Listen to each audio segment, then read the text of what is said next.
নিজের চিৎকার নিজে গিলে ফেলার নাম হলো সহনশীলতা। আর বিগত সময়গুলোতে এমন অসংখ্য মানুষ এই সহনশীলতার পরিচয় দিয়েছেন। কোনো কথা কিংবা কর্মকাণ্ড সরকারের বিপক্ষে গেলে তাকে নয়তো তার পরিবারের কাউকে হতে হয়েছে নির্যাতন, গুম কিংবা খুনের শিকার। এত কিছুর পরেও চেয়ে পাননি সঠিক বিচার, বলতে গিয়েও পারেননি মনের না বলা অনেক কথা। যে কথা যায়নি বলা, সে কথাগুলোই সময় হয়েছে বলার। এসএটিভির এই প্ল্যাটফর্মে কথা বলবেন আপনি, শুনবে গোটা বিশ্ব। আর এই আয়োজন নিয়ে আপনাদেরকে আমন্ত্রণ জানাচ্ছি আমি বাপ্পি খান।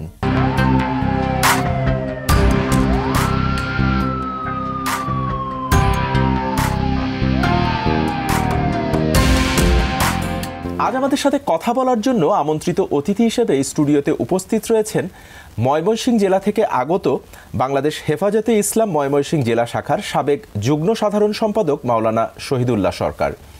আমরা তার মুখ থেকে শুনবো তার সাথে ঘটে যাওয়া বেশ কিছু হয়রানির কথা এবং একই সাথে শাপলা চত্বরে ঘটে যাওয়া সেই হৃদয় বিদারক হত্যাকাণ্ডের বেশ কিছু অজানা সত্য। মাওলানা শহীদুল্লাহ সরকার, আমি শুরুতে স্বাগত জানাচ্ছি আমাদের স্টুডিওতে। আপনাকে কেমন আছেন? আলহামদুলিল্লাহ, আপনি ভালো আছেন তো? জি আলহামদুলিল্লাহ। আমি শুরুটা করতে চাই আপনার কাছে যে বিগত আওয়ামী সরকারের সময়ে অনেকেই রোষানলে পড়েছেন। সরকারের রোষানলে বিশেষ করে যারা আলেমরা ছিলেন তারা অনেকেই আসলে এই পরিস্থিতির সম্মুখীন হয়েছেন অনেক বেশি, এবং আপনার ক্ষেত্রেও আসলে এমন অনেক ঘটনাই ঘটেছে যে এই কথাগুলো মূলত বলার জন্য আপনি এখানে এসেছেন। আমি শুরুটা করতে চাই যে আপনাকে গুম করা হয়েছিল খুব সম্ভবত। কোথা থেকে, ঠিক কি অপরাধে এবং কেন আপনাকে গুম করা হয়েছিল, এটা যদি একটু বলেন। আসলে আপনাদেরকে অসংখ্য ধন্যবাদ। আপনারা এসএটিভি ফ্যামিলির যারা আছেন, দেশের যে বিগত সরকার সারা দেশের উপরে, বিশেষ করে উলামায়ে কেরামদের উপরে যে নির্যাতন চালিয়েছিল, বিশেষ করে আমার উপরে বা আমার মতো হাজারো উলামায়ে কেরামদের উপরে গুম, খুন, হত্যা যা কিছু করেছে, আমার সাথেও যা ঘটেছে সেটা বলার জন্য এ পর্যন্ত সুযোগ পাচ্ছিলাম না। বিগত সরকারের সময় তো কথা বলা, মুখ খোলা সেটা কঠিন ছিল। আজকে আপনারা যে আয়োজন করেছেন আমাদের সত্য কথাগুলো প্রকাশ করার জন্য, সেই জন্য আপনাদেরকে আন্তরিকভাবে ধন্যবাদ। তবে আমার সাথে যে ঘটনা ঘটেছিল বড়ই হৃদয় বিদারক ঘটনা। কারণ আমি একজন হুজুর মানুষ, ময়মনসিংহে দিনের কাজ করি, ইসলামের কাজ করি। বাকি কোনো অশালীন কোনো সংগঠন, রাজনৈতিক তেমন কোনো সংগঠনের সাথে জড়িত হয়ে কোনো অশালীন কাজ করা এমন কোনো রিপোর্ট না জনগণের কাছে আসে না সরকারের কাছে আসে। তারপরেও কেন যে আমাকে তারা এমনভাবে নির্যাতন করলো সেটা তারাই ভালো করে জানে, আল্লাহ মাহবুব জানেন। সেই ঘটনাটা কি হয়েছিল? আপনাকে যে নিয়ে গিয়েছিল, আপনি গুম কতদিন ছিলেন এবং ঠিক কি অপরাধে কোন জায়গা থেকে আপনাকে নিয়ে যাওয়া হয়েছিল? আমি হঠাৎ করে 2017 সালের ঘটনা, তখন আমার মনে এমন কোনো দিন উদয় হয় না যে সরকার আমার পিছনে লেগেছে বা আমাকে কিছু করবে, বা আমি কোনো একটা কাজ করেছি যে কাজ করার কারণে হয়তো সরকার আমাকে উঠিয়ে নেবে, কোনো দিন চিন্তাও আসে নাই। এলাকার জনগণও কোনো দিন সেই চিন্তা করে না আমাকে নেওয়ার পরে কেন নিল, লোকটা তো ভালো। হঠাৎ করে 2017 সালের 25শে এপ্রিল রাত্র আনুমানিক 2টা থেকে 2:30। আচ্ছা, আমি বাসায় গেলাম, 10টার আগে বাসায় চলে যাই। স্বাভাবিক এশার নামাজ পড়ার পরে আমি যথাসম্ভব চেষ্টা করি শুয়ে যাওয়ার জন্য। আমি বাসায় শুয়ে যাই। 2টা থেকে 2:30টার সময় আমার বাসায় যে বাইরের যে গেট আছে, গেটে খুব কড়া নাড়তে ছিল তারা। আমি খোঁজ পেয়েছি কিন্তু আমি খুলতেছিলাম না। আসল ঘটনা কি, এত রাত্রে কে আসছে? বাইরের গেট তারা তালা ভেঙে উপর দিয়ে বা তালা ভেঙে তারা ভিতরে চলে আসছে। আমার বাসার মেন গেটের মধ্যে আইসা যখন তারা অনেক ডাকাডাকি করতেছিল, আমি শেষমেশ চুপ করে উঠে হুড়োমুড়ি খেয়ে আমার বাসার পিছনের রুম দিয়ে যেয়ে দেখলাম আরও লোকজন আছে কিনা। দেখি চতুর্দিকে লোকজনে ভর্তি। আমার বাসার পিছনে একটা পুকুর ছিল। আচ্ছা। তো আমার তখন এমন অবস্থা ছিল যে কোনোভাবে যদি একটা গ্রিল ভেঙে যদি পালাইতে পারি, এরা হয়তো কোনো সন্ত্রাসী আসছে, কোনো ক্ষতি করবে আমার। তারা কি সবাই সিভিলে ছিল? সিভিলে ছিল। কতজন হবে আনুমানিক? সবাইকে তো আমি দেখি নাই, পরে যেটা শুনছি এরা 45 থেকে 50 জন ছিল। অনেকগুলো হায়েস্ট গাড়ি ছিল। আচ্ছা। তো আমাকে ধরে নেওয়ার সময় আমার ঘর থেকে যারা আমাকে নিয়ে গেছে 10-15 জন ছিল, বাকি আশেপাশে ছিল, রুটে গাড়ি ছিল, রুটের সাথে আমার বাসা।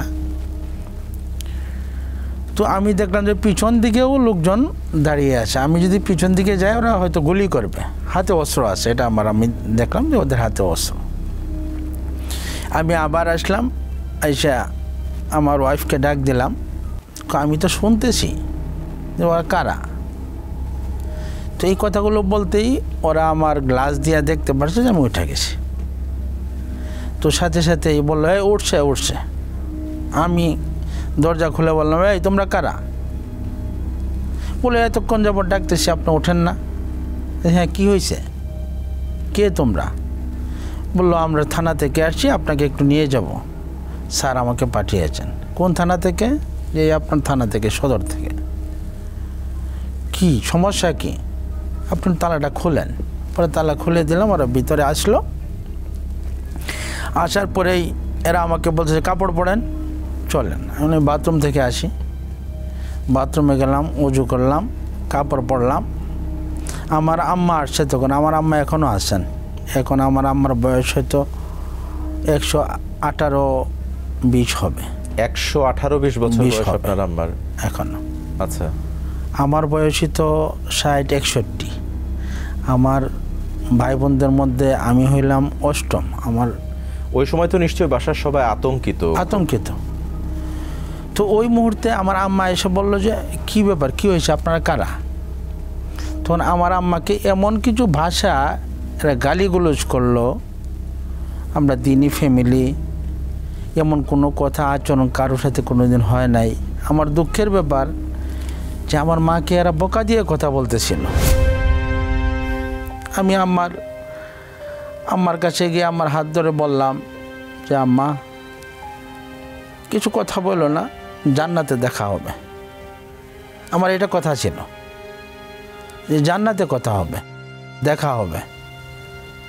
আমার আম্মা কাঁদতেছিল, আমার আম্মা ধরে রাখছিল আমার হাত, টান দিয়ে ওরা আমাকে নিয়ে আসলো।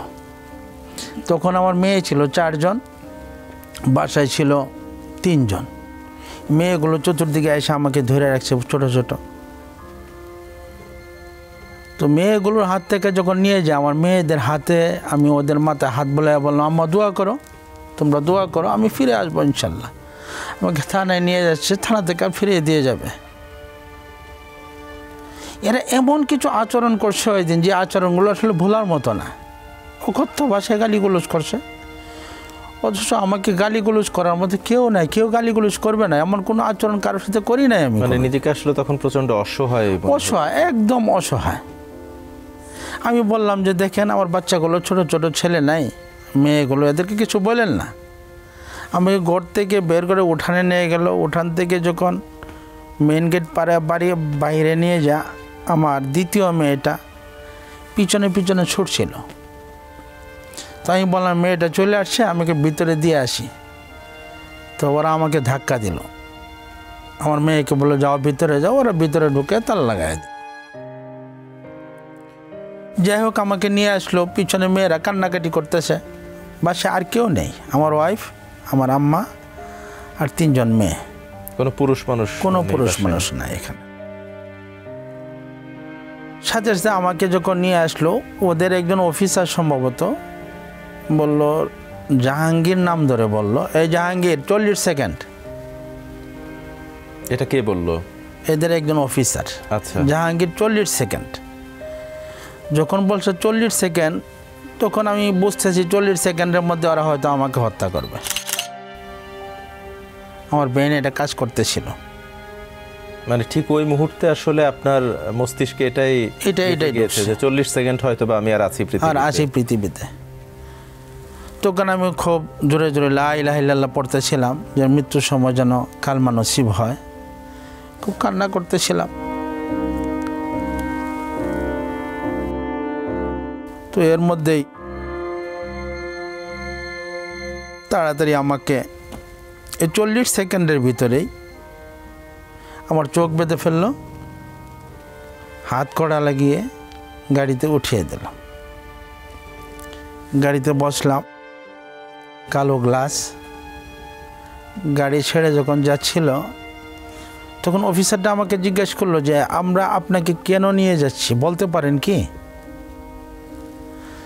আমি বললাম না, আপনারাই তো বলবেন, আমার নামে কোনো মামলা নেই, আমি কোনো দিন থানায় যাই নাই, কোনো দিন আমার বাসায় পুলিশ আসে নাই, কারোর সাথে কোনো ঝগড়া বিবাদ নেই, আমি মসজিদে নামাজ পড়াই, মাদ্রাসায় ছাত্রদেরকে পড়াই, এছাড়া তো আমি কিছু জানি না। এখন যদিও কথাগুলো স্পষ্টভাবে বলতেছি, তখনকার অবস্থা তো ভিন্ন ছিল। বললো আচ্ছা ঠিক আছে, আপনি মাথা লাগিয়ে আপনি ঘুমিয়ে পড়েন। আর এদের সাথে কোনো কথা হয়নি।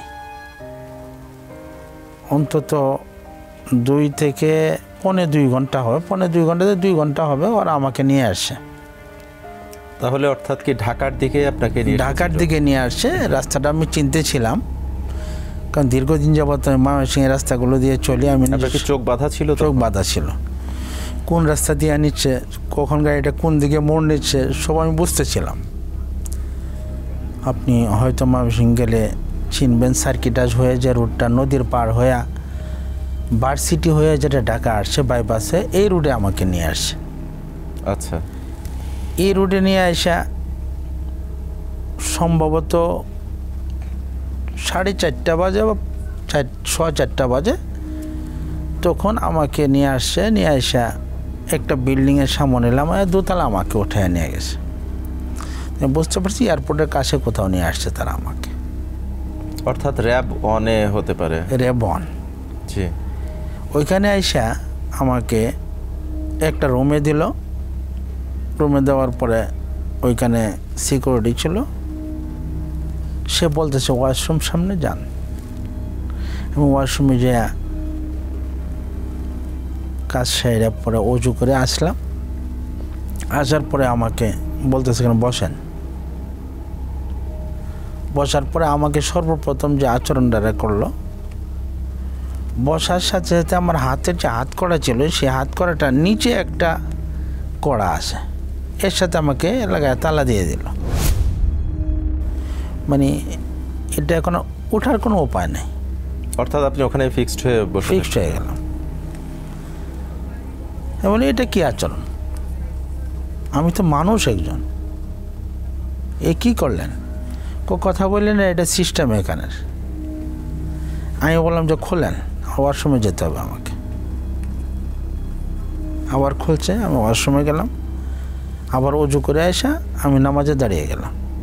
আপনার ভেতরে তো তখনও সে ভয় বা একটা আতঙ্ক কাজ করছে। আমার ওইদিকে বাড়িতে পরিবারের সদস্যরা রয়েছে, সেই একটা দুশ্চিন্তা। মানে আসলে দুশ্চিন্তা কতটুকু এটা আমি কি বলবো। আমার তো কেউ নেই, আমার মেয়েগুলো ছাড়া, আমার ওয়াইফ ছাড়া তো আমার পিছনে কাজ করার মতো, বা ওই মুহূর্তে আমার ওয়াইফ থানায় যোগাযোগ করবে বা কোথাও যোগাযোগ করবে, এটাও তো সুযোগ নেই তাদের। আমি এখন আমাকে নিয়ে টেনশন করতেছিলাম, আমার মেয়েগুলো নিয়ে টেনশন করতেছিলাম, আল্লাহর কাছে দোয়া করতেছিলাম।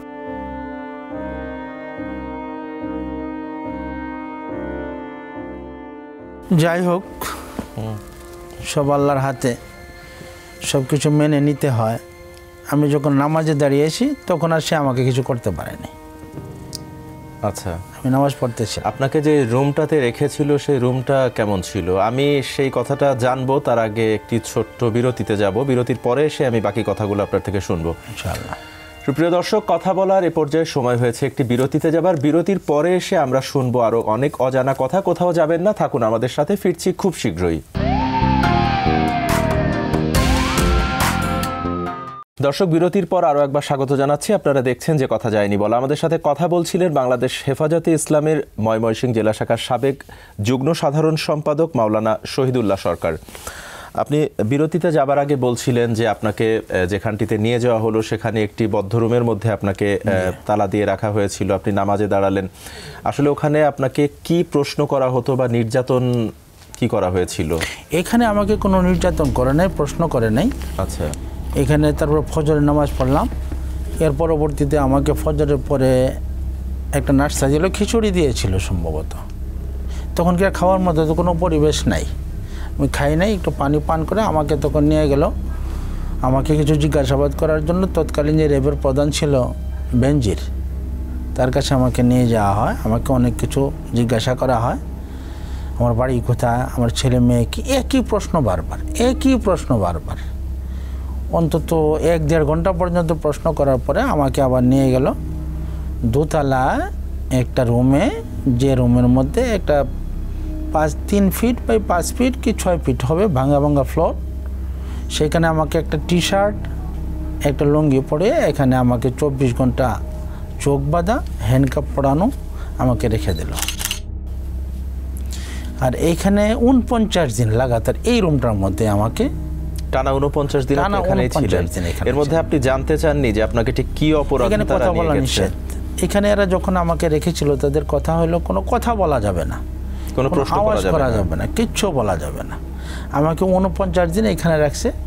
যখন বাথরুমের প্রয়োজন হতো ওদেরকে আওয়াজ দিলে বাথরুমে নিয়ে যাবে, আবার তালাবদ্ধ অবস্থায় রেখে দেবে, এইভাবে 49 দিন। এবং একদিন যেটা আমি শুনতে পারলাম, একজন লোক ছিল সম্ভবত তার বাড়ি ময়মনসিংহ বা নেত্রকোনা হবে, ভাষায় যতটুকু বুঝতে পারলাম।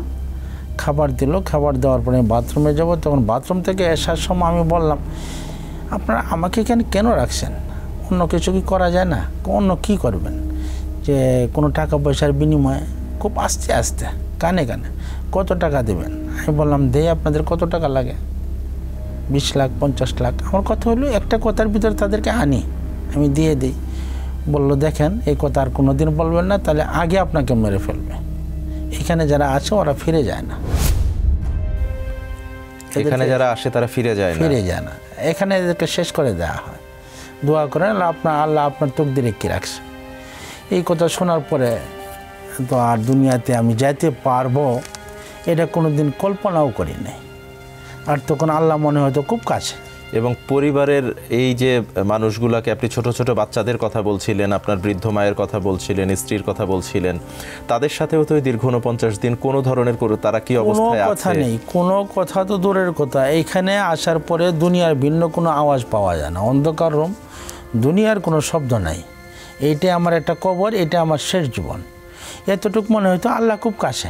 আল্লাহর কাছে সর্ব অবস্থা মোনাজাত করতাম, দোয়া করতাম, আল্লাহ আমার মেয়েগুলোকে হেফাজত করো, আমাকে ইমানের সাথে নাও। এখানে কান্না ছাড়া, আল্লাহর সাথে কান্না করার ছাড়া আর কোনো কিছু ছিল না এখানে। এইভাবে আমার 49 দিন আমার চলে গেল। এবং নিজেই সার্বক্ষণিক কাঁদতে আমার চোখগুলো 3বার ইনফেকশন হয়ে গিয়েছিল।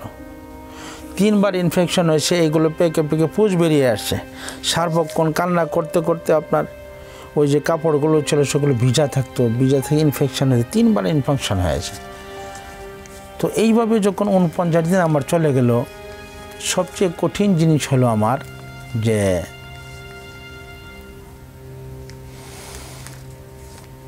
প্রতিটা মুহূর্তে আমাকে এরা মেরে ফেলবে, আজকে আমাকে ক্রস ফায়ার দিয়ে দেবে, আজকে আমার জীবনের শেষ অবস্থা। এরপরে তো আর এখানে কিসের নির্যাতন? সবচেয়ে বড় নির্যাতন তো হলো এটা, যে আজকে আমাকে মেরে ফেলবে। আমি জানতেছি আজকে আমার মৃত্যু, যে কোনো মুহূর্তের মৃত্যু হতে পারে আমাকে। আর এদিকে আমার স্ত্রী আপনার প্রেগনেন্ট ছিল। তো আমি যখন ঘুমিয়ে আসছি তখন আমার স্ত্রী স্বরাষ্ট্রমন্ত্রী, বেনজির, থানা, এসপি সব জায়গায় দৌড়াদৌড়ি করতে। ওই বছরে প্রচণ্ড গরম ছিল, তো পেটে যে পানি ছিল, পানি শুকিয়ে যাওয়ার কারণে তাড়াতাড়ি হাসপাতালে ভর্তি হওয়ার পরে সময়ের পূর্বেই সিজারে আমার বাচ্চা জন্ম হয়েছে। জন্ম হওয়ার পরে সে বাচ্চাটা আবার মারাও গেছে। বাচ্চা জন্ম হওয়ার পরে বাচ্চা মারা গেছে। কতদিন পরে? 3 দিন পর হাসপাতালে থাকা অবস্থায় আচ্ছা, বাচ্চা মারা গেছে। আপনি তো তখন এগুলো কিছুই জানতেন না? আমি কিচ্ছু জানি না। পরবর্তীতে যখন আমি আসলাম, তখন আমার যে ছোট মেয়েটা, চতুর্থ মেয়েটা তার মায়ের উপরে মাথা রেখে বলতেছিল, আব্বুকেও হারিয়ে ফেলছি, আমার ছোট বোনটাও দুনিয়া থেকে চলে গেছে, তুমিও অসুস্থ, এখন তুমিও যদি দুনিয়া থেকে চলে যাও আমাদের কি অবস্থা হবে?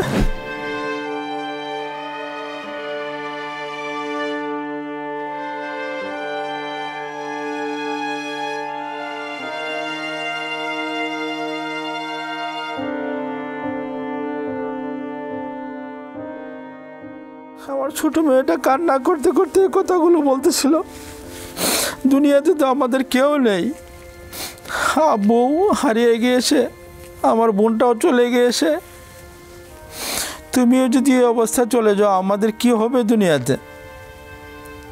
এই কথাগুলো বলে যখন কান্না করতো, তাদেরকে আসলে প্রশান্তি দেওয়ার মতো আমার দুনিয়াতে কেউ ছিল না। আমাকে তারপর এরা যখন গুম করে নিয়ে যাওয়ার 49 দিন পর যখন আমাকে ছেড়ে দেয়, ছেড়ে দেওয়ার প্রক্রিয়াটা কি? ছেড়ে দেওয়ার প্রক্রিয়াটা হলো আসরের পর 18ই রমজান, অর্থাৎ তখন রমজান মাস ছিল 14ই জুন, এটা 14ই জুন 18ই রমজান। আসরের নামাজের পরে তারা আমাকে বলল, 2-3 জন এসে, যে আপনাকে এখন নিয়ে যাওয়া হবে। কোথায় নিয়ে যাওয়া হবে? এই কাপড়গুলো চেঞ্জ করেন। তো এর মধ্যে তারা আমাকে ইফতারি করাইছে, খুব বেশি ইফতারি করাইছে। সব কিছু খাওয়া দাওয়ার পরে যখন আমাকে নিয়ে যাবে, তখন আমাকে কাপড়গুলো পরাইলো। এই প্রথম দিন যে কাপড়গুলো আমাকে গ্রেফতার করে এনেছিল, যে ওই কাপড়গুলোই আবার চেঞ্জ করে আমি চেঞ্জ করতেছিলাম, ওইটা দাঁড়ায়, তখন আপনি পারবেন না, আমরা পড়ায় দিতেছি, তখন আমি পড়ে গেছি। তখন ওরাই আমাকে কাপড়গুলো পরাইছে। পড়ানোর পরে আমাকে দোতলা থেকে যখন নিচে নিয়ে আসে, আমি আসতে পারতেছিলাম না। ওরা বলতেছে ছাড়বে, কিন্তু আমার ছিল যে জীবনের জন্য ওরা ছেড়ে দেবে আজকে ক্রস ফায়ার দেবে। মানে আপনি ধরে নিয়েছেন আপনাকে ক্রস ফায়ারের জন্য প্রস্তুতি করাচ্ছে। খুব অবস্থা জটিল ছিল, কান্না করতেছিলাম, আমার শরীর কাঁপতেছিল, হাঁটতে পারতেছিলাম না। ওই মুহূর্তে যখন দোতলা সিঁড়ি থেকে নিচে নিয়ে আসবে, তখন আমি হাঁটা নিচে আসার মতো আমার ক্ষমতা ছিল না, শক্তি ছিল না। আমি বলতেছিলাম আমি যেতে পারবো না। ওরা কুলে করে নিয়ে আসছে, নিয়ে আসার পরে আমাকে আরেকটা মাইক্রোবাসে আমাকে উঠাইলো। তো এর মধ্যে চেঞ্জ করছে পরিপূর্ণই, ওদের হ্যান্ডকাপগুলো দিয়ে আগের হ্যান্ডকাপগুলো চেঞ্জ, ওদের পট্টিগুলো দিয়ে আগের পট্টিগুলো চেঞ্জ করে গাড়িতে যখন নিয়ে যায়, তখন আমার শরীর খুব কাঁপতেছিল। তো আমি বলতেছিলাম একজন আমাকে ধরেন, বললো না ধরতে হবে না, সামনে অফিসার বলে ধরো না কেন, চাপ দিয়া ধরলো, আমাকে নিয়ে যাচ্ছিল। আমাকে একটু সামনে যাওয়ার পরে বলতেছিল যে একটু পিছনে তাকান। অফিসার বলতেছিল মাথা চোখের পট্টি খুলে দাও, খুলে দিয়া বললো পিছনে তাকান। আমি পিছনে যখন তাকাইলাম, তখন বলতেছিল পিছনে কি দেখতে পারতাম, আমি কিন্তু ওভার ব্রিজ দেখা যাচ্ছে। খুব কান্না আসতেছিল, খুব কান্না করতেছিলাম, কালমা পড়তেছিলাম। তো আমাকে বলতেছিল আপনি কোথায় আছেন বলতে পারেন কি? আমি বললাম আমি তো ঢাকায় আছি। কী করে বললেন ঢাকায় আছেন? আপনি বাংলা কথা বলতেছেন, আমিও বলতেছি কলকাতা তো বাংলাতে কথা বলে। আমি মনে করলাম যারা কলকাতা পর্যন্ত আমাদের লোকগুলোকে নিয়ে যায়। তো ওদের সাথে আমি কথা না বাড়িয়ে তাড়াতাড়ি আমি দোয়া কালমা পড়তেছিলাম। কিছুক্ষণ যাওয়ার পরে বলল যে এই ড্রাইভার ইউটার্ন করো গাড়ি। ইউটার্ন করে আইসা আমাকে বলল যে এখন নিচে নামেন। আমি তাও নিচে নামতে পারতেছিলাম না, ওরা কুলে করে নামাইলো। শরীরের শক্তিটা তখন শক্তি ছিল না। তারপরে আমি বললাম আমাকে 50টা টাকা দেন। কী করবেন 50 টাকা দিয়ে? আমি বললাম যে আমার 50 টাকা দিয়ে আমি একটা পানির বোতল কিনবো। তারা আবার বললাম লাগবে না, তারা 2টা বোতল দিল। আর পাশাপাশি আমাকে আমি বললাম 500 টাকা দেন, আর টাকাটা রিটার্ন করার ব্যবস্থা কি বলে দেন। বললো আচ্ছা ঠিক আছে। এর মধ্যে তারা আমাকে 2000 টাকাও দিল। 2000 টাকা দিল যে আপনাকে রিটার্ন করতে হবে না, এটা আপনার জন্যই বরাদ্দ। 500 টাকা আপনার যাইতে লাগবে, আর 1500 টাকা দিয়ে মেয়েদের জন্য ফলমূল কিনে নিয়ে যাবেন। বললো যে 3 পকেটে 4 পকেটে টাকাগুলো ভাঙায় দিয়ে দেয়, 1 পকেটে দিও না, আবার কোনো ছিনতাইকারী দিলে টাকাগুলো নিয়ে নেবে। আপনাকে কোথায় নামিয়ে দিয়েছিল? ওটা খিলক্ষেত। আচ্ছা, খিলক্ষেত নামানোর পরে যখন উপরে তারা উঠাইলো, তো ওই মুহূর্তে আমি আসলে আমার জীবনের শেষ মুহূর্ত, আমি কালমা পড়তেছিলাম, আর বুঝতেছিলাম যে আজকে আমার শেষ মুহূর্ত, দুনিয়া আর আমার দেখা হবে না, এরা এখনই আমাকে গুলি করবে। তো এই অবস্থার ভিতরে আমি যখন ওইখানে বসা ছিলাম, ওরা বলতেছিল যে 10-15 মিনিট আপনি এখানে থাকবেন, তারপরে উঠে যাবেন, এর আগে উঠবেন না। 5-7 মিনিট যাওয়ার পরেই আপনার কখনো মনে হচ্ছে আপনাকে আমার ক্রস ফায়ার করবে, গুলি করবে। তো আমার মনে হলো যে কি ব্যাপার, এরা এখনও গুলি করতেছে না, ব্যাপারটা কি? আবার আমি একটু চোখ উঠায় যখন তাকাইলাম, দেখলাম কোনো গাড়ি নেই, এদের চলে গেছে। তো আকাশের দিকে তাকাইলাম, হায় রে আল্লাহর কুদরত, আকাশ দেখা যাচ্ছে, তারকা দেখা যাচ্ছে। পরে আস্তে আস্তে ওইখান থেকে চলে আসলাম, হাঁটাও যায় না। 49 দিন তো আপনি বাইরের কোনো আলো বাতাস কিচ্ছু দেখতে পাই না, অন্ধকার রুমে মাথা ঘুরতেছিল। আস্তে আস্তে আধা ঘন্টা হাঁটার পরে যখন আমি দেখলাম যে একটা রেস্টুরেন্ট দেখা যাচ্ছে, তখন আমি ভাবলাম যে এই রেস্টুরেন্টে আমি যে একটা লোক টুপি পরা দেখা যায় খাবার খাচ্ছে, ওর মোবাইল নিয়ে বাসা ফোন করব আমি। কিন্তু ওই পর্যন্ত যাওয়ার আগেই 3টা ছেলে রুট পার হচ্ছিল, ওরা 7 আপ নিয়ে। রাত্র প্রায় তখন 11:30-12টা। তো আপনাকে রাতে ছেড়েছিল? রাতে ছেড়েছিল। তখন ওদেরকে ডাক দিলাম, ডাক দিয়ে বললাম যে আমার এই অবস্থায় 1 মিনিটের মধ্যে আমাকে একটা রিক্সা করে ময়মনসিংহ রোড পর্যন্ত যাইতে দাও। ওরা একটা রিক্সা করে দিল, আমি রোডে গেলাম। ওই পারে যাওয়ার পরে আরেকজনের সাথে সাক্ষাৎ হলো, রোডে প্রায় পড়ে গেছিলাম মাথা চক্কর দিয়ে, রোডটা পার হইতে সময় খিলকাত দিয়ে। তো ওই লোকটা ধরলো, পরে আমি 5 মিনিট তার সাথে শেয়ার করলাম সাকুল্য ঘটনা। সে তখন আমাকে চিনে ফেললো, হ্যাঁ আপনি শহীদুল্লাহ সরকার, পেপারে তো সব কিছু দেখছি। আমি যে হ্যাঁ। সে তখন এখান থেকে আমাকে একটা গাড়ি করে আপনার গুমের এই খবর কি পত্রিকাতেও প্রকাশিত হয়েছিল? বেশ অনেকগুলো পত্রিকাতে প্রকাশ পেয়েছে, নয়া দিগন্ত সহ, যায় দিন, এরপরে বাংলাদেশ প্রতিদিন। এর মধ্যে কি আপনার পরিবার ধরে নিয়েছিল যে আপনি হয়তো পৃথিবীতে নেই? শুধু পরিবার না, উলামায়ে একরাম। আমি আসলে ময়মনসিংহে একজন ওই পরিচিত লোক ছিলাম, সবাই জানতো যে আমি শেষ, দুনিয়াতে আমার আশা হবে না, আমাকে শেষ করে ফেলছে সরকার। কিন্তু একমাত্র আমার ওয়াইফ, তার কথা ছিল না, কোনোভাবেই হইতে পারে না আমার স্বামী ফিরে আসবে। আমার ওয়াইফ ছাড়া বাকি সবাই এটা বুঝতেছিল যে তাকে মেরে ফেলছে। আচ্ছা, এই যে বিগত সময়ে যে আমরা দেখেছি যে আলেম ওলামারা, বিশেষ করে যারা আপনার মতো আলেম ওলামা রয়েছেন, তাদেরকে আমরা দেখেছি বেশিরভাগ সময়ে বিভিন্নভাবে হয়রানির শিকার হতে হয়েছে, নির্যাতনের শিকার হতে হয়েছে। এটার মূলে আসলে কারণ কি বলে আপনার মনে হয়? আসলে আমি তো এমন কোনো অপরাধ তো আমি করি নাই, তবে আমার জানা মতে এতটুকু আছে যে হেফাজতের যখন প্রোগ্রাম হয়েছিল 2013 সালে, তখন আমি খুব তৎপর ছিলাম ময়মনসিংহে, এবং সমস্ত লিডারে ঢাকা চলে আসছিল। ওই দিন রাতে 4 মে রাত্রে যখন আমরা আমাদের সমাবেশ তো হয়েছিল 5ই মে। 4 মেতে আমাদের জায়গা ছিল গাজীপুর। তো ওই রাত্রিতে আমি 35টা গাড়ি ময়মনসিংহ থেকে লোক ভর্তি করে পাঠিয়েছিলাম। NSI, DGFI, DSB সবাই আমার পিছনে লাগা ছিল, ওদের সাথে একরকম যুদ্ধ করে আমি গাড়িগুলো পাঠিয়েছিলাম। তারপরে আমি শাপলা চত্বরে আসি আর কি। একটা হলো আপনি আগে 35টা গাড়িতে লোক পাঠিয়ে দিয়ে পরে আমি এসেছি। একটা এটা কারণ। আরেকটা কারণ যেটা আমি বুঝতে পারছি যে আমাদের কওমি মাজরা যখন স্বীকৃতি দিল সনদের, হাসিনা সরকার, তখন স্বীকৃতি দেওয়ার পরে ময়মনসিংহের আওয়ামীপন্থী উলামায়ে কেরাম তারা চাচ্ছিল ময়মনসিংহে তৎকালীন স্বরাষ্ট্রমন্ত্রী আসাদুজ্জামান খান কামাল সাহেব এবং শিক্ষামন্ত্রী নাহিদ, ধর্মমন্ত্রী মতিউর রহমান সাহেব, তাদেরকে একটা সংবর্ধনা দেবে ময়মনসিংহে বিশেষভাবে কৃতিত্বের জন্য, এবং এই দায়িত্বটা আমাকে দেওয়া হয়েছিল। আমি যেন ওই সংবর্ধনাটা দেই, লোকজনকে জমা করি, কিন্তু আমি সেটাকে গ্রহণ করি নাই।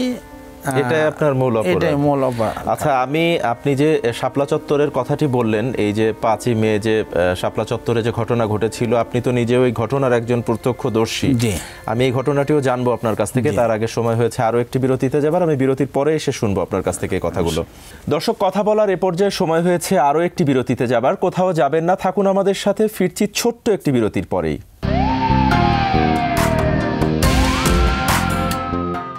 দর্শক, আপনারা যেমনটি শুনছিলেন যে বিগত স্বৈরাচারের সময়ে আমরা দেখেছি বহু আলেম ওলামাকে, সাধারণ মানুষের পাশাপাশি অসংখ্য আলেম ওলামাকে এমন হয়রানির শিকার হতে বিনা কারণেই। তারা জানেন না কি তাদের অপরাধ, কেন তাদেরকে এভাবে গুম করা হয়েছে, ধরে নিয়ে যাওয়া হয়েছে, হত্যা পর্যন্ত করা হয়েছে। তাদের পরিবারও আজ পর্যন্ত, অনেকেরই পরিবার জানেন না তারা কোথায়।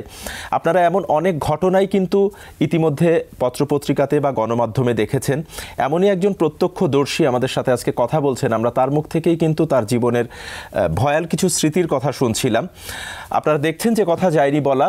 বিরতির পরে আরও একবার স্বাগত জানাচ্ছি আপনাদেরকে। আমাদের সাথে কথা বলছিলেন মাওলানা শহীদুল্লাহ সরকার। শহীদুল্লাহ সরকার, আমি বিরতিতে যাবার আগে আপনাকে যেটি বলছিলাম যে শাপলা চত্বরে আপনাদের হেফাজতে ইসলামের যে সমাবেশটি হয়েছিল 5ই মে, আমরা ওই দিন দিনের বেলায় দেখেছি যে আওয়ামী নেতাকর্মীদের সাথে আপনাদের দলের নেতাকর্মীদের দফায় দফায় সংঘর্ষ, দিনের বেলায় আমরা অনেক সংঘর্ষ দেখেছি, গ্যাঞ্জাম মারামারি দেখেছি। রাতের বেলায়ও আপনারা সেখানে অবস্থান নিয়েছিলেন এবং রাতে আইন শৃঙ্খলা বাহিনীর পক্ষ থেকে একটি কিলিং মিশন চালানো হয়েছিল, যেটি নিয়ে এখনও অনেকের মনে ধোঁয়াশা রয়েছে।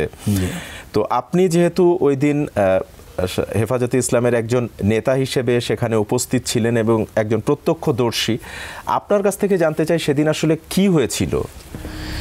আসলে ওই দিন আমাদের ময়মনসিংহ থেকে আসার মানে কি 4টা মে না, তাই না? 5ই মে ছিল, 4টা মে আমরা ময়মনসিংহের থেকে আমরা চলে আসছিলাম রাত্রেবেলা। জি, আমাদের গাজীপুর ছিল আমাদের স্থান। প্রথম তো ছিল যে আমরা 4টি রাস্তায় ঢাকার অবরোধ করে রাখবো, তারপরে আমাদের প্রবেশপথ, তারপরে দুপুরের আগেই যখন ঘোষণা হলো শাপলা চত্বর যেতে হবে, তখন আমরা শাপলা চত্বর অভিমুখে আমরা চললাম। বাড়িধারা পর্যন্ত হেঁটে গেছি আমরা, পুরা মিছিল নিয়ে বাড়িধারা পর্যন্ত গাজীপুর থেকে। যাওয়ার পরে ওখানে আমাদের একজন লিডার, তার পায়ে ব্যথা, তাকে বাড়িধারা মাঝরা শুয়ে আমি যখন চলে গেলাম শাপলা চত্বরে সিএনজি দিয়ে, শাপলা চত্বর যাইতে পারিনি, তার আগেই আমরা নেমে হেঁটে গেলাম। তো ওইখানে যাওয়ার পরে মারামারি যোগাযোগ হইতেছিল, এই রুট না ওই রুট, ওই রুট না ওই রুট, ওই রুট দিয়ে আসেন, সব রুটগুলোতে মারামারি হতেছিল। আসরের আগ মুহূর্তে এখনও আমার মনে আছে, আসরের নামাজের আগে একটা লাশ আমি দেখতেছিলাম, ছেলেরা নিয়ে আসছিল জবাই করা একটা লাশ, ওরা কাঁধে করে নিয়ে আসছিল, মঞ্চের পিছনে রেখেছিল, আমি সকল উপস্থিত ছিলাম। আমি মঞ্চে যে লিডারদেরকে বলছিলাম, তৎকালীন যে আমাদের লিডার ছিল মৌলানা নূর হোসেন কাসেমি সাহেব মঞ্চে ছিলাম, যে বললাম হুজুর এই যে জবাই করা লাশ তো চলে আসছে, কান্না করে বলতে জানেন কি করব কি এখন। আমি লিডারদের সাথে কথা বলতেছিলাম যে হয়তো প্রোগ্রাম স্থগিত করেন, আর নয় আওয়ামী লীগদেরকে বলেন যে আমাদেরকে যাওয়ার সুযোগ দেখে, এইভাবে অনর্থক আসলে লোকদেরকে মারবে, আমি তো কিছুই তো বুঝতে পারতেছি না। যাই হোক, অনেক কথার পরে আন্দোলন চলতেছিল, সারা ঢাকায় মারামারি চলতেছিল। বাড়ি থেকে, বাসা থেকে আমাকে রিং করা হয়েছিল আমার বড়ো ভাই, যে তুমি কি ঢাকায় আসো? যে হ্যাঁ, যে চলে আসো। কেন? আমার তখন এক আত্মীয় ছিল, ওই জেলখানার একজন অফিসার ছিল ময়মনসিংহে, সে বলতেছিল যে আজকে ঘোষণা হয়েছে, সৈয়দ আশরাফ সাহেব ঘোষণা করছে পিলখানা থেকে ১,৫০০ ওই বিডিআর তারা এখনই অপারেশনের জন্য রাত্রেবেলা যাবে। এটা সরকার থেকে ঘোষণা হয়ে গেছে, সরকার থেকে সিদ্ধান্ত হয়ে গেছে, তোমরা চলে আসো। আমি বললাম না, যাও আবার হোক, আচ্ছা দেখা যাক কী হয়। যাই হোক, রাত্রিবেলা 11টার পরে সম্ভবত, ওইদিকে তো সব লাইট অফ করে দেওয়া, লাইট অফ করে, তখনকার কথাই বলতেছি, সম্ভবত 10টা থেকে 11টার পরে আমি শাপলা চত্বরের ওই সাইডটা, ইনকেলাব ভবনের সাইডটা, যেটা ইনকেলাব একটা অফিস ভবন আছে না ইনকেলাব, ওই দিকে আইসা আমি পেপার বিছিয়ে একটা গামছা মাথায় দিয়ে আমি শুইছি রাস্তায়। তো 11টার পরে বা 12টার সময় তখনই এমনটা হইলো যে হঠাৎ করে একটা মানে কি গোলাগুলির শব্দ শুরু হয়ে গেছে। উঠলাম। আসলে দুনিয়া অনেক কিছু দেখেছি, এই জীবনে অনেক কিছু দেখেছি, কিন্তু এত বিভীষিকাময় রাত্রি কোনো দিন আমি দেখি নাই। আমার জীবনে অনেক কিছু দেখেছি, আমার অনেক অর্জন আছে, অনেক দেখার আছে, কেউ বিভীষিকাময় এমন রাত্রি মানুষ করতে পারে সেটা দেখি নাই। কিন্তু এই 5 মের পরে তৎকালীন যে প্রধানমন্ত্রী শেখ হাসিনা, তিনি কিন্তু জাতীয় সংসদে দাঁড়িয়ে বলেছিলেন যে ওই দিন কাউকেই গুলি করে মারা হয়নি বা হত্যা করা হয়নি, তারা লাল রং মেখে শুয়েছিলেন, পুলিশ দেখে দৌড় দিয়ে পালিয়েছে। এটা কতটা সত্যি? এইটা আমি বলতেছি। আমি যখন ঘুম থেকে উঠি তখন আমাদের মঞ্চটা ছিল ওই ইনকেলাব ভবনের বিপরীত দিকে। জি, মঞ্চটাতে একটা লড়াই শুরু হয়েছে, আমাদের দিকে যাচ্ছে, ট্রাকের উপরে তো ছিল মঞ্চ, ওই দিকে যাচ্ছে গুলি আর সাউন্ড গ্রেনেড, লাইট নেই, সব বন্ধ, কোনো লাইট নেই। আমরা ওই দিকে যখন যাচ্ছিলাম তখন ধাওয়া পাল্টা দেওয়া সব চলতেছিল। আমার চোখে এখনও দেখা ওই যে সোনালী ব্যাংক যে ভবন, সোনালী ব্যাংক শাপলা চত্বরের উপরে এই বাইরে বারান্দার উপরে যে ছাদটা আছে, এখন কি জানি না তখনকার অবস্থা, এখানে অসংখ্য ছেলেকে গুলি করতেছে আর পড়তেছে, আমার চোখে দেখা, মানে পাখির মতো লাশ, পাখির মতো লাশ পড়তেছে। আর ওই যেখানে মঞ্চ ছিল এই জায়গাটার মধ্যে অনেকগুলো লাশ পড়া। আমি যখন ইনকিলাব ভবনের দিকে যাচ্ছিলাম, আমরা দৌড় দেই, পুলিশগুলো আস্তে আস্তে যাচ্ছিল, ওরা গুলি করতেছিল। সবচেয়ে মজার ব্যাপার, ওই ইনকিলাব ভবনের সামন দিয়ে সায়েদাবাদের দিকে যে রুটটা গেছে, জি, এইখানে ইনকিলাব ভবনের সামন দিক দিয়ে একটা কি জানি বড় অফিস আছে, যে উপরে তার কাটার বেড়া। এখানে একটা ছেলে আমার চোখে এখনও পড়া আছে, যে ছেলেটাকে গুলি করছে আর এই ছেলেটা তার কাটার উপরে পয়সা এমনভাবে নাচানাচি করতেছে, এখনো আমার চোখের মধ্যে। বঙ্গভবনের প্রাচীর সম্ভবত আমি সেটা বলতে পারি, প্রাচীরের উপরে তার কাটার বেড়া আছে, এইখানে এখন পর্যন্ত হয়তো ছেলেটা এইটা টপকে হয়তো ভিতরে যাতে যে তাকে গুলি করা হয়েছে। ইনকিলাব ভবনের পরে যে সায়েদাবাদের দিকে যখন আমরা যাই, ওই তখন ওই বৃষ্টিটা হইতেছিল, হয় নাই, খানাখন্দা ভর্তি সম্পূর্ণ। হলুদ রঙের একটা ওই গাড়ি, যেটা পুলিশ সহ যায়, ওই যে ছেলেগুলোকে ওইখানে শহীদ করছে ওই ছেলেগুলোকে হাতে পায়ে ধরে ধরে ওই হলুদ রঙের গাড়িটা আমাদের উঠাইতেছিল। আমি প্রত্যক্ষদর্শী, আমি নিজে দেখতেছি এইগুলো, মানে লাশগুলো উঠাচ্ছে। আমি খানাগন্ধে পড়ে যাচ্ছিলাম, কোনো সময় এই পিলারের আড়ালে, কোনো সময় ওই পিলারের আড়ালে, এরকম আমি যাইতেছিলাম, পিছনে দেখতেছিলাম এই লাশগুলো ওরা নিয়ে যাচ্ছে। কিন্তু আমরা তো পরবর্তীতে এটাও শুনতে পেরেছি যে সিটি কর্পোরেশনের কিছু গাড়ি গিয়েছে, ময়লার গাড়ি গিয়েছিল লাশ বহন করার জন্য। আপনি কি এমন কিছু দেখেছিলেন? বা ওই গাড়িগুলোর মধ্যে উঠানো হয়েছে। আচ্ছা, এই গাড়িগুলোর মধ্যে উঠাই লাশগুলো নিয়ে আসছে ওইখান থেকে। আর হাসিনার যে তৎকালীন যুগে যে কথাগুলো বলছিল যে রক্তমাইকে পড়ে আসছে, হাসিনা তো মিথ্যাবাদী, সে তো জানে যে একটা কথা 100 বার যদি মিথ্যা বলা যায়, 100 বার বললে পরে সত্য হয়ে যায়, ওর আকীদা এটা, তার মুখের কথা এগুলো। ওর মতো মিথ্যুক সাজানো নাটক, যে বিভীষিকাময় পরিস্থিতি আমরা দেখেছি শাপলা চত্বরে, এই অবস্থা জীবনে কোনো দিন দেখি নাই, আল্লাহ যেন না দেখাক। হাসিনার মতো এত মানে রক্তপিপাসু দুনিয়াতে আমি আর কাউকে দেখে নেই। আমরা অনেক কিছু দেখেছি, সোভিয়েত ইউনিয়নে যুদ্ধ হয়েছে, আফগানে দেখেছি, কাশ্মীরে যুদ্ধ হইতেছে তাও দেখতেছি।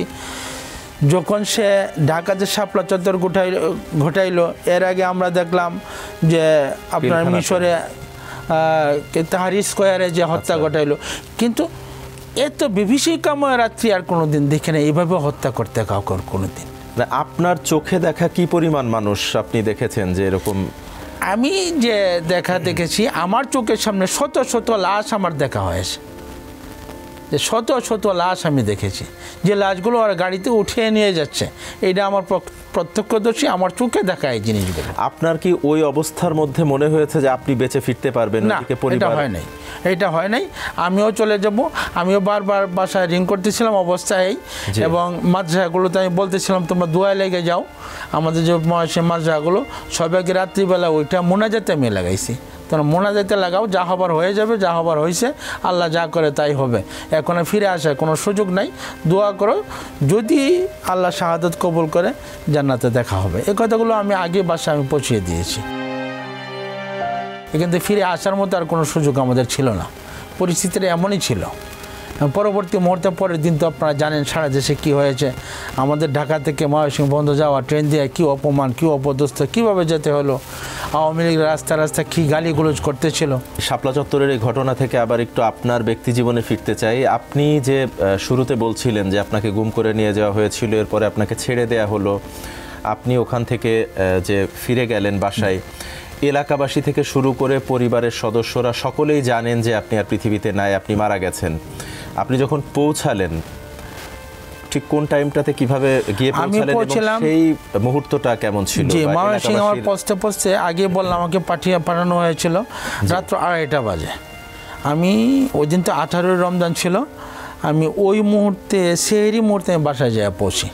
এই মুহূর্তে আমি যাই বাসায় পৌঁছার পরে আমার তো একবারে চেহারা, দাড়ি, চুলে ভয়ানক একটা অবস্থা। তো আমি যাই ছেলে সর্বপ্রথম বাসায়, এখন কি করব, চুল কাটারও তো এখন সুযোগ নেই। সকাল থেকে খবর হয়ে গেছে আমি পৌঁছে গেছি, আমার বিবি সব জায়গাতে বলে দিতেছেন। ফজরের পর থেকে আমি বললাম আমাকে একটু ঘুমাইতে দাও, কাউকে আসতে দিও না। লোকজন এসে হাজার হাজার লোক আমার গেটে ভিড় করতেছিল। স্বপ্নের মতো অনেকটা, যে আপনি স্বপ্নের ফিরে মতো এসেছেন। অনেকটা। এলাকার লোকজন সবাই জানতো যে একজন আলেম মানুষ, মৌলানা মানুষ, তাকে ধরে নেওয়ার কোনো কারণ নাই। সারা দেশের উলামা একরাম জনগণ আমার জন্য দোয়া করতেছিল। ওদের দোয়া আসলে আল্লাহ আমাকে বাঁচিয়ে রাখছে। আমি যখন সকালে গেলাম তো অসংখ্য মানুষ আমার গেটে ভিড় করতেছিল। এই ভিড়টা দেখে আমার ভিতরে আরেক মানে অবস্থা খারাপ হয়ে গেল। আওয়ামী সরকার এখন ক্ষমতায় আছে, এত লোক আমাকে দেখতে আসলো, ওরা আবার জানি কি করে, আবার একটা আতঙ্ক কাজ করছিল, আতঙ্ক কাজ করছিল। আমি এই লোকজনের ভিতর দিয়ে সালাম দিতে দিতে মুসাফা করতে করতে আমি আরেকটা গাড়ি নিয়ে দেশের বাড়িতে চলে যাই। দেশের বাড়ির পাশেই গরিপুর থানায় আমার ছিল বাসা, ওইখানে আমি চলে যাই যেন লোকজনে আমার সাথে ভিড় না করে। ডাক্তার নিয়ে আসতেছিল চিকিৎসা করানোর জন্য। পরে আগামী রাত্রে আমি কী করি, আমি চিকিৎসা করে আমি আপাতত চলতে পারতেছিলাম না, চলার মতো কোনো উপায় ছিল না, হাঁটার মতো কোনো উপায় ছিল না। আমার পাগুলি কিন্তু এখন হাঁটতে পারি না, আমার পাগুলো অবশ, আমার হার্টে রিং পড়ানো, কাঁদতে কাঁদতে কাঁদতে কাঁদতে আমার চোখগুলো নষ্ট হয়ে গেছে, আমার দুটোটা চোখে লেন্স লাগানো, হাঁটা আমার জন্য সম্ভব না, দুটোটা পায়ের মধ্যে কোনো আমার নাই, পিটাইতে পিটাইতে এই অবস্থা করছে, আমার পায়ের রগগুলো একটাও ঠিক নেই, আমি হাঁটতে পারি না, আমি গাড়ি চালাইতে পারি না, গাড়ি চালানো নিষেধ আমার জন্য, হাঁটতেও পারি না। এই যে এত ঘটনা, আপনি এত খারাপ সময়ের মধ্যে দিয়ে গেছেন, এর মধ্যে কি উল্লেখযোগ্য কোনো ব্যক্তির কথা কি মনে পড়ে যে যার থেকে আপনি উপকার পেয়েছেন? আসলে 18 রমজান যখন আমাকে ক্রস ফায়ার দিবে, আজকে আমাকে ক্রস ফায়ারের ঘটনা, আজকে আমাকে ক্রস ফায়ার দিয়ে দেবে সিদ্ধান্ত হয়ে গেছে। আমাদের ঢাকার যিনি সবচেয়ে বড় মুরব্বী বর্তমানে দাওয়াত লোকের প্রধান এবং আমাদের বেফাকের যিনি প্রধান, বেফাক যে আমাদের কওমি বোর্ড এবং হায়াতুল উলিয়া যে আমাদের সর্বোচ্চ বোর্ড, সেই যিনি প্রধান মৌলানা মাহমুদুল হাসান শায়েখে যাত্রাবাড়ি, যাদেরকে আমরা উলামায়ে কেরাম চিনি, বাংলাদেশের সবচেয়ে বড় মুরব্বী হলেন উনি। ওনার কাছে যখন খবর পৌঁছানো হলো যে আমার মেয়েটা, পঞ্চম মেয়েটা জন্ম হওয়ার পরে 3 দিন পরে মারা গেল, জোহরের নামাজের পরে, এই কথা যখন ওনাকে পৌঁছানো হলো, আমি পরে এসে যেটা শুনতে পেলাম, আমার আত্মীয় যিনি পৌঁছেছেন উনি জোহরের নামাজের পর থেকে নিয়ে মোবাইল কানে নিয়ে কারোর সাথে উনি কথা বলতেছিলেন যে লোকটাকে মেরে ফেলবেন, ক্রস ফায়ার দিয়ে দেবেন, তাই না, দিয়ে দেন, এই লোকটা আমার, জেনে রাখবেন এই লোকটা আমার। দীর্ঘ কথা হয়েছে, কথার মূল সারাংশটা বলতেছি, এই লোকটা আমার, আপনার মেরে ফেলবেন। কার সাথে হয়েছিল ওনার? এটা বলতে পারতেছি না। আচ্ছা, মেরে ফেলেন, লোকটা আমার। সর্বশেষ আসরের নামাজের আজান যখন হয়, তিনি তখন বলতেছিলেন যে জেনে রাখবেন ক্ষমতা কারোর জন্য চিরস্থায়ী না, ক্ষমতার পাদা বদল হয়। হতে পারে যে ওই ঘটনাটি আপনাকে হয়তোবা তারা যে ফেরত দিয়েছে, এটিও একটি কারণ হতে পারে। হতে পারে। আমরা আসলে অনুষ্ঠানের একেবারে শেষ পর্যায়ে চলে এসেছি। আপনার যে বাস্তবতার কথাগুলি শুনলাম, আপনার সাথে যা কিছু হয়েছে, এই যে এত কিছুর পরে দেশে একটি অন্তর্বর্তীকালীন সরকার এসেছে জুলাই আন্দোলনের পরে, বর্তমান যে অন্তর্বর্তীকালীন সরকার রয়েছে দেশে, আপনার কাছে যদি জানতে চাওয়া হয় একজন আলেম ব্যক্তি হিসেবে এই অন্তর্বর্তী সরকারের কাছে আপনার চাওয়াটা কি একটু সংক্ষেপে যদি বলেন? চাওয়াটা আমাদের অন্তর্বর্তীকালীন সরকারের কাছে, আমরা যারা গুম হয়েছে, যারা এখনো ফিরে আসে না, আল্লাহর রহম আমাদেরকে তো ফিরে আসছে, যেমন ইলিয়াস আলী বিএনপির বা আরও যাদেরকে ওরা মেরে ফেলছে, যারা আসে না, ইলিয়াস আলীর কোনো খবর নাই, এই তথ্যগুলো যেন উদ্ঘাটন হয়। যারা এখন পর্যন্ত ঘুমে আসে, এখন পর্যন্ত শুনি ঘুমে আসে, এদেরকে যেন ফিরিয়ে দেওয়া হয়। আর বর্তমান পরিস্থিতি যে দেশের, এটা যেন একটা স্থিতিশীল অবস্থায় ফিরে আসে, এমন না হোক আমাদের ভিতরে এইগুলো করার কারণে আবার ওই জাতিটা, ওই পার্টিটা, ওই দলটা আবার ক্ষমতা আসুক, আবার নির্যাতন, এটা একটা স্বৈরাচারের আবার নতুন করে জন্ম না হোক। এটা যেন। আপনাকে অসংখ্য ধন্যবাদ শহীদুল্লাহ সরকার, এত দূর থেকে কষ্ট করে এসে আমাদের এই অনুষ্ঠানে যোগ দেওয়ার জন্য এবং আপনার মূল্যবান সময় দেওয়ার জন্য আপনাকে অসংখ্য ধন্যবাদ জানাচ্ছি। আপনাদেরকে অসংখ্য ধন্যবাদ। আমরা চাই আমাদের সত্য কথাটা জাতির কাছে আপনারা পেশ করুন, আমাদের কথাগুলো জাতি শুনুক। জি, ধন্যবাদ। সময়কে মনে রাখুন, কোন সময়ে কোন মানুষটি আপনার সাথে কীরকম আচরণ করছে সেটা খুবই জরুরি। আর এই প্রতিটা সময়ে জীবনেই জড়িয়ে থাকে কোনো না কোনো গল্প। আর এই হাজারো গল্পের মাঝে আমরা জানতে চাই আপনার সেই কথাগুলো, যেই কথাগুলো আজও বলা হয়নি। আপনার সাথে ঘটে যাওয়া এমন কোনো ঘটনা কিংবা হয়রানির কথা এসএটিভির এই প্ল্যাটফর্মে এসে বলতে যোগাযোগ করুন স্ক্রিনে দেয়া নাম্বারে, অথবা মেইল করুন যে কথা যায়নি বলা @gmail.com এই মেইলে। আজ বিদায় নিচ্ছি, কিন্তু ফিরছি আগামী বুধবার ঠিক রাত 9টায় নতুন কোনো অতিথি নিয়ে, বলতে না পারা নতুন কিছু কথা নিয়ে। সে পর্যন্ত সবাই সুস্থ থাকুন, নিরাপদে থাকুন আর বরাবরের মতোই থাকুন এসএ টিভির সাথে। আল্লাহ হাফেজ।